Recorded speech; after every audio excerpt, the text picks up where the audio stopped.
School taught the formulas, but life hides the real equations. Welcome to the Unspoken Curriculum, where we decode the hidden chapters of life. I have $10,000. What should I do with it? This question popped up on Reddit's personal finance forum, and it's one we've all asked ourselves at some point. Whether it's a windfall, savings, or just a chunk of cash burning a hole in your pocket, knowing how to handle a sudden influx of money can be overwhelming. But don't worry, we're going to break this down step by step and turn that financial anxiety into a solid plan. First things first, let's take a deep breath. Having $10,000 is a great starting point, but it's not life-changing money for most people. That's okay. The key is to use it wisely to set yourself up for future success. So let's dive into what the finance gurus of Reddit suggest, and I'll throw in my 2 cents along the way. Step 1. Check your emergency fund. Do you have 3 to 6 months of living expenses saved up? If not, this is your priority. One Redditor put it perfectly. An emergency fund is like a life jacket. You hope you never need it, but you'll be damn glad you have it when shit hits the fan. If your emergency fund is lacking, consider putting a good chunk of that $10,000 there. It's not sexy, but it's smart. Step 2. Tackle high-interest debt. Got any credit card balances or personal loans with interest rates above 7%? Pay those off ASAP. It's like getting an instant return on your investment. Think about it. If you're paying 20% interest on a credit card, paying it off is like earning a 20% return. You can't beat that in the stock market, folks. Step 3. Max out your retirement accounts. If you're not already maxing out your 401k or IRA, now's the time. Future you will thank present you for this one. Remember, compound interest is your best friend when it comes to long-term wealth building. As one wise Redditor said, the best time to plant a tree was 20 years ago. The second best time is now. The same goes for investing. Step 4. Consider your short-term goals. Planning to buy a house in the next few years? Saving for a wedding? Put some of that money in a high-yield savings account. It won't earn much, but it'll be there when you need it. Don't underestimate the peace of mind that comes with having cash set aside for your goals. Step 5. Invest in yourself. This one's often overlooked, but it can have the biggest impact. Could taking a course or getting a certification boost your earning potential? Maybe it's time to upgrade your work-from-home setup or invest in tools that make you more productive. One Reddit user shared how they used part of a windfall to take coding classes, which led to a 50% salary increase within a year. Now that's a return on investment.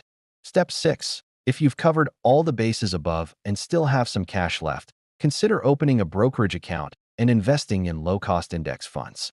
It's not as exciting as picking individual stocks, but it's a tried-and-true method for building wealth over time.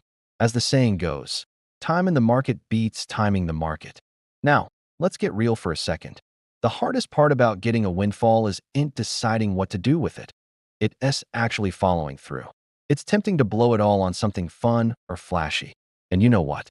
It's okay to use a small portion for something enjoyable. Treat yourself to a nice dinner or that gadget you've been eyeing. But keep it reasonable, maybe 5 to 10% of the total. The rest should go towards securing your financial future.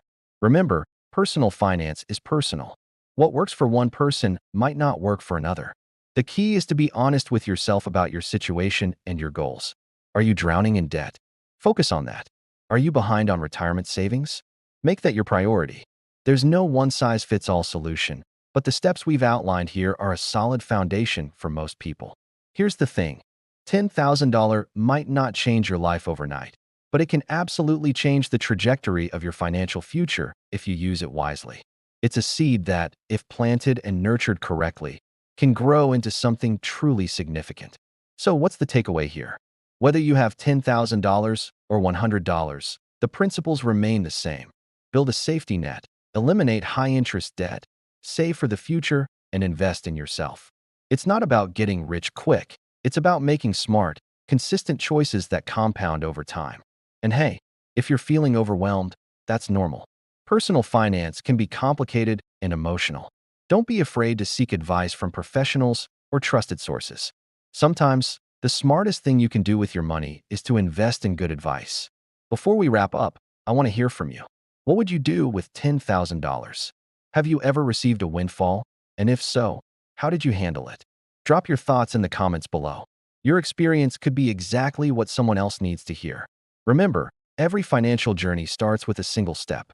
Whether you're working with $10, $10,000, or $10 million, the most important thing is to start.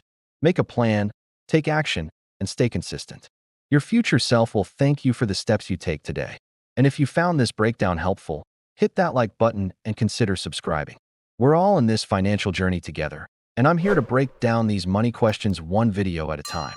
Until next time, keep your wallet happy and your future bright. School left a gap. We're here to fill it.